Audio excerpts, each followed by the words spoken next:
Começa agora um programa que traz tudo sobre o livro mais lido em todos os tempos. Apresentamos O Som do Livro.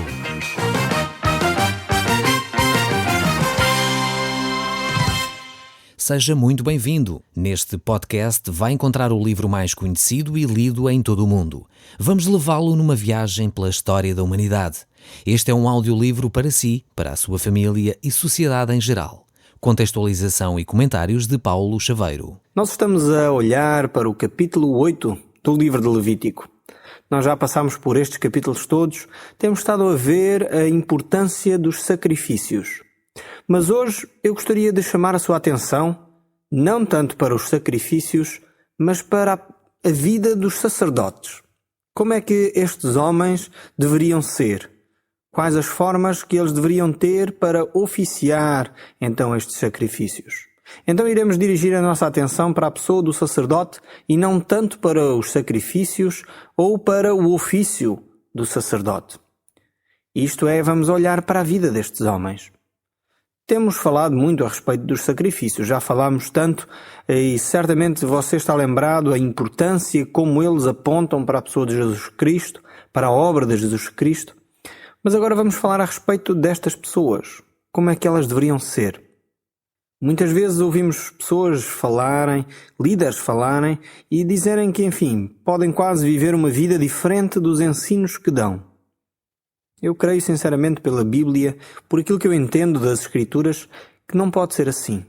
Não podemos usar na vida espiritual aquele provérbio conhecido: faz o que eu te digo, mas não faças o que eu faço. Isso não é possível. Temos de ser coerentes com aquilo que ensinamos. Se ensinamos uma verdade, temos de aprender a viver. Não quer dizer que já a vivemos na perfeição, mas pelo menos procuramos vivê-la.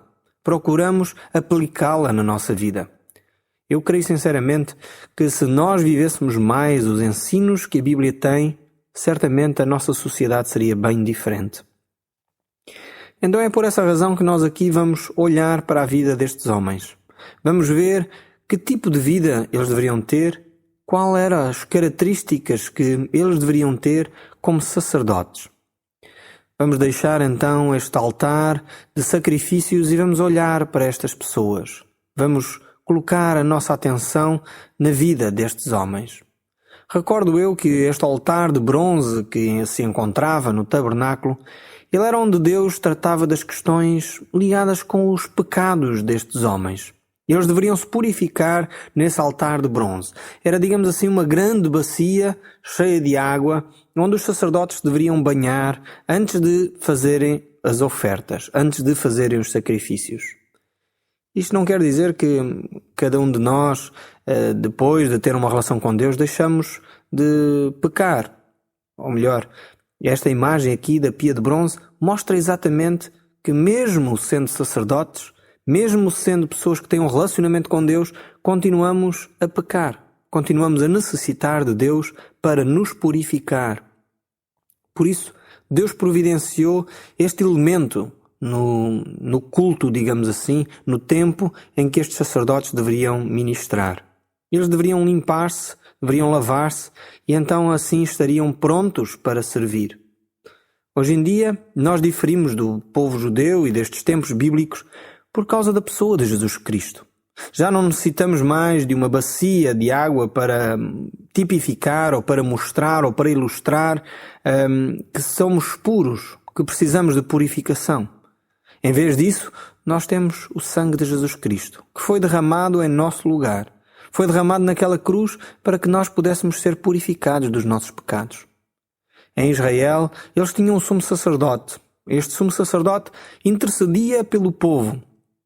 Era ele que, fazendo as suas orações, deveriam então fazer diferença em favor do povo. No entanto, a pessoa de Jesus Cristo faz isso por nós hoje. A palavra de Deus é muito clara quanto a esse respeito. É Jesus Cristo que é o nosso intercessor, assim como o próprio Espírito Santo intercede também por nós, para que nós pudéssemos caminhar para mais próximo de Deus. Em Israel, o povo foi escolhido por Deus para levar estas verdades aos outros povos, à vizinhança que os rodeava. Quando o povo então fazia isso, ele agradava a Deus. Mas pouco tempo depois de receber esta orientação, você certamente está lembrado que ainda Moisés estava lá no monte, já o povo estava a construir um bezerro, uma imagem de ouro. E então, em vez de adorarem ao Deus vivo e verdadeiro, eles começaram a adorar esta imagem. E a palavra de Deus é muito clara quanto à adoração de imagens. Não devemos adorar imagens de escultura. Isso foi um dos mandamentos que Deus deixou. Não devemos fazer para nós qualquer tipo de imagem, nem de homem, nem de animal, nem de qualquer coisa, nem nos céus, nem na terra, nem debaixo da terra. Este é o mandamento de Deus para nós. E este povo de Israel deixou então esta visão de adorar a Deus, ou Deus vivo e verdadeiro, e criou esta imagem, este bezerro de ouro, e afastou-se claramente do propósito de Deus de ser uma nação de sacerdotes para Deus. Por isso, houve uma das tribos de Israel que se guardou desta idolatria, que se guardou de venerar e adorar esta imagem. E essa tribo foi a tribo de Levi. E assim Deus escolheu esta tribo para deles fazer uma tribo de sacerdotes. Então esta tribo de Levi foi a tribo que, por responsabilidade, recebeu então a orientação de conduzir o povo até Deus. Eram eles, das tribos de Israel, aqueles que tinham essa responsabilidade. Depois da vinda de Jesus Cristo, as coisas de novo mudaram. E Deus, mais uma vez, chamou toda a igreja, todos os cristãos, a serem sacerdotes diante de Deus. Essa ideia de que haveria um grupo especial que conduziria o povo a Deus cessou em Cristo Jesus. Hoje, todo cristão é um sacerdote diante de Cristo. Todos nós temos acesso com confiança ao trono de Deus. Todos nós podemos chegar diretamente a Deus sem qualquer outro intermediário, a não ser o próprio Jesus Cristo. É por isso que o apóstolo Pedro nos deixou numa das suas cartas, a primeira, no capítulo 2, verso 9. E aponte bem esta referência, pois ela é fundamental para a fé cristã. Nós entendermos que, afinal de contas, você que me está a ouvir e eu, se temos Jesus Cristo na nossa vida, somos sacerdotes de Jesus. Então diz assim 1 Pedro, capítulo 2, verso 9. Tome nota. Vós, porém, sois raça eleita, sacerdócio real, nação santa, povo de propriedade exclusiva de Deus, a fim de proclamardes as virtudes daquele que vos chamou das trevas para a sua maravilhosa luz. Eu vou repetir esta leitura, pois ela é fundamental para nós entendermos. Diz assim, vós, porém, sois raça eleita, sacerdócio real, nação santa, povo de propriedade exclusiva de Deus, a fim de proclamardes as virtudes daquele que vos chamou das trevas para a sua maravilhosa luz. Vemos aqui como Deus chama a igreja a ser um povo real, a ser de facto este povo de propriedade exclusiva de Deus, a ser um povo de sacerdotes do Deus que é vivo e verdadeiro. E isto é fundamental para si que é cristão, perceber que a sua relação é diretamente com Deus. Não há qualquer ser humano que deva ficar como intermediário entre você e Deus. Só Jesus Cristo é de facto esse que é o mediador, diz a palavra de Deus, entre Deus e o homem. Pois nós somos sacerdotes do Deus Altíssimo. Então você, se é cristão, poderíamos dizer, é um sacerdote de Deus. Cada cristão verdadeiro é um sacerdote de Deus.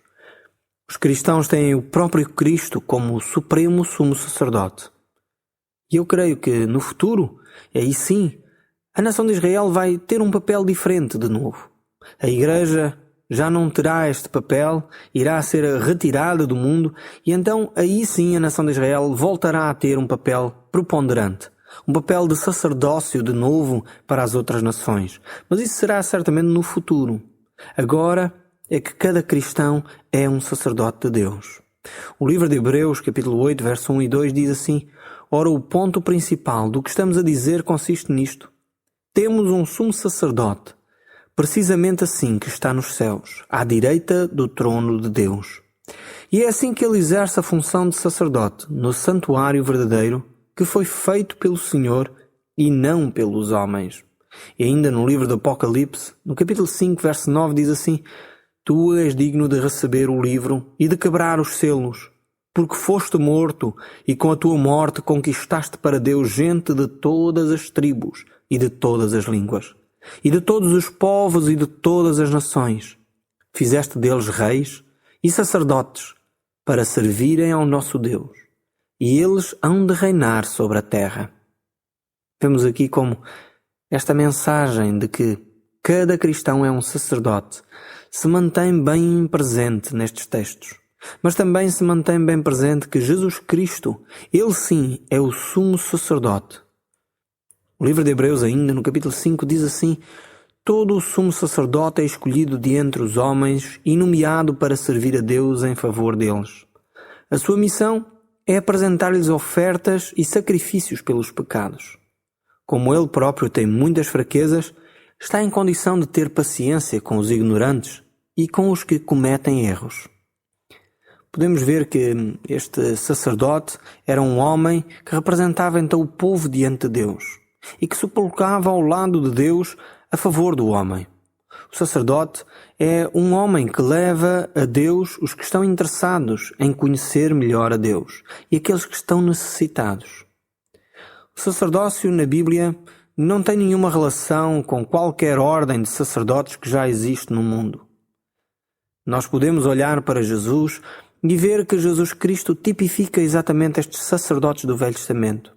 Poderíamos dizer que Jesus Cristo cumpriu nele 3 papéis fundamentais. O papel de sacerdotes, como já estamos a ver, o papel de profeta e o papel de rei. O sacerdote, já dissemos, era aquele que levava as pessoas até Deus. Era aquele que era o representante do povo diante de Deus. O profeta, por sua vez, revelava Deus aos homens. Era aquele que trazia a palavra de Deus para o povo. E o rei era aquele que governava a vida da nação. Era aquele que dirigia os desígnios e os destinos da nação.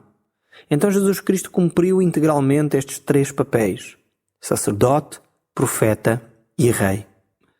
Se o homem não estiver ligado a Cristo, não poderá ter uma relação próxima com Deus, pois só Cristo é verdadeiramente o caminho para Deus, pois Ele é o único que é profeta, sacerdote e rei. Para entendermos bem este ofício de sacerdote, precisamos ter em mente o tabernáculo. Nós já falámos deste lugar, já falámos do tabernáculo, como ele era constituído. Era feito de uma tenda, e é óbvio que esta tenda era feita por mãos humanas. Apesar de Moisés ter recebido o modelo quando estava no monte, tinham sido os judeus que a tinham construído. Era Deus que se comunicava no meio desta tenda, este tabernáculo. Este tabernáculo era constituído por um pátio, onde eram feitos os sacrifícios, e este pátio tinha lá então o altar dos holocaustos e a bacia de bronze. Este pátio representava o mundo onde nós vivemos, onde Cristo viveu conosco e onde o seu sangue foi derramado por nós, à semelhança do sangue dos animais que eram derramados naqueles altares. O lugar santo era reservado para os sacerdotes, para que eles pudessem prestar culto de adoração e louvor a Deus. E ainda dentro dessa tenda, como eu já disse, havia um outro espaço, que era o lugar santo dos santos, ou considerado o lugar santíssimo. E nesse lugar, só o sumo sacerdote, uma vez no ano, poderia entrar lá. E isto representa a intimidade que nós temos com Deus.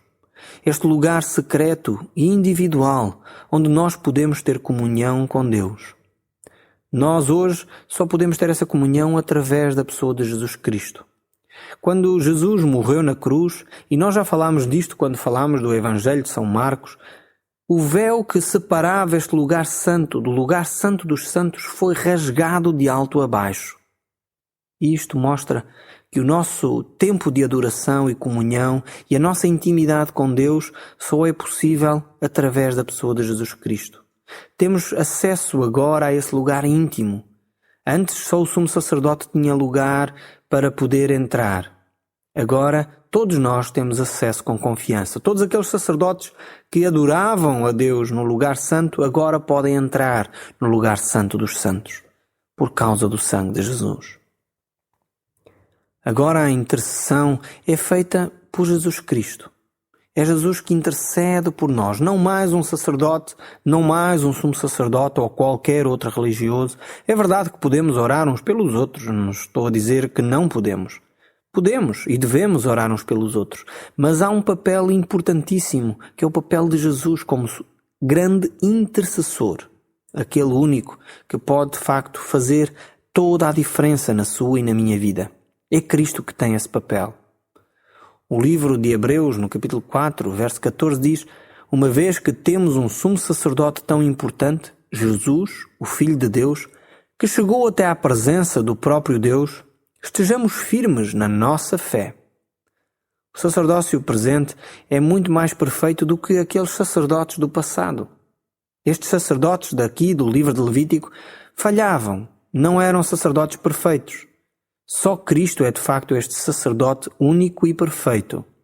O livro de Hebreus ainda nos diz no capítulo 9, verso 12: Cristo entrou uma vez por todas no verdadeiro santuário, não com o sangue de bodes e bezerros, mas com o seu próprio sangue.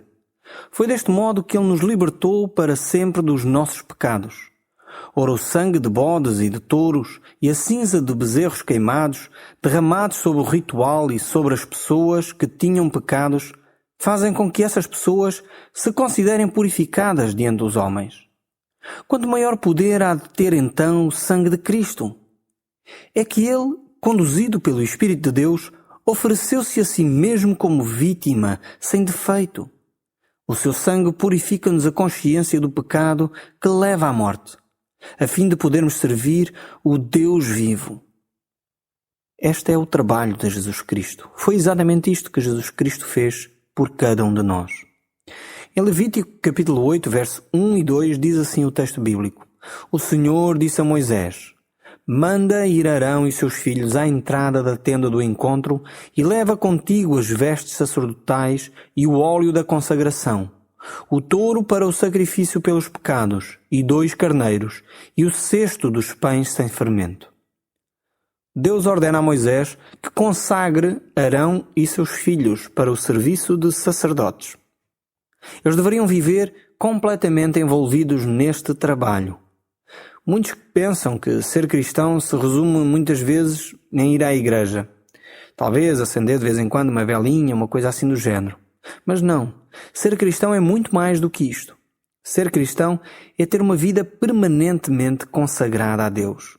Eu creio que ser cristão é ter uma vida consagrada 24 horas por dia, 365 dias por ano.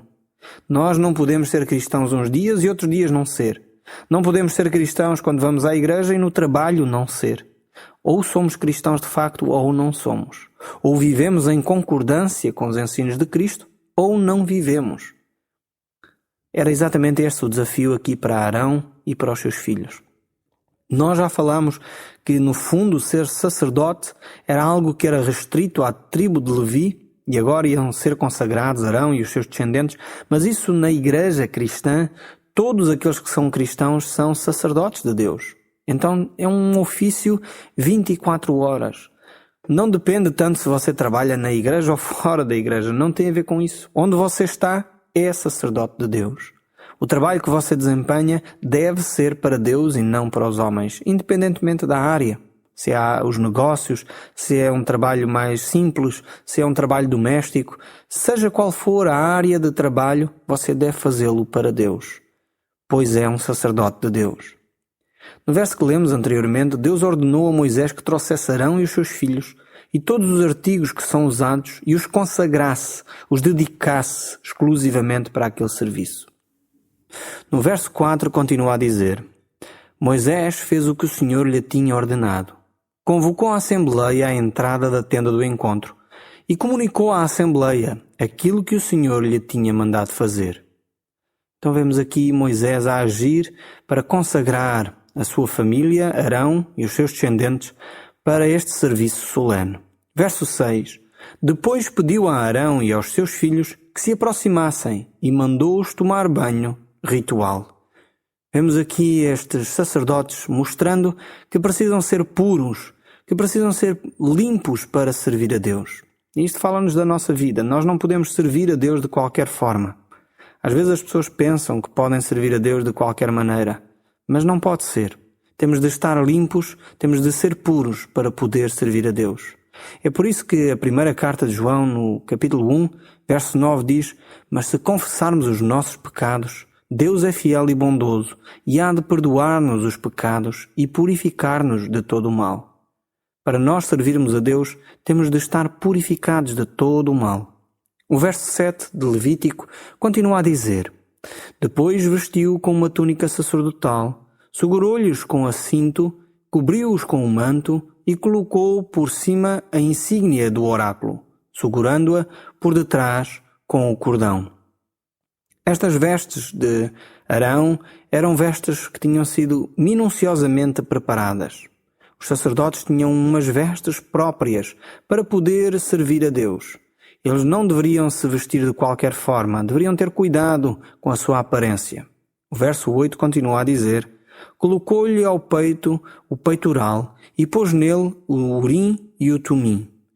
Vemos aqui o cuidado completo com o vestuário. O verso 9 ainda diz: na cabeça coloca-lhe o turbante e na parte da frente do turbante coloca a flor de ouro, tal como o Senhor tinha mandado a Moisés.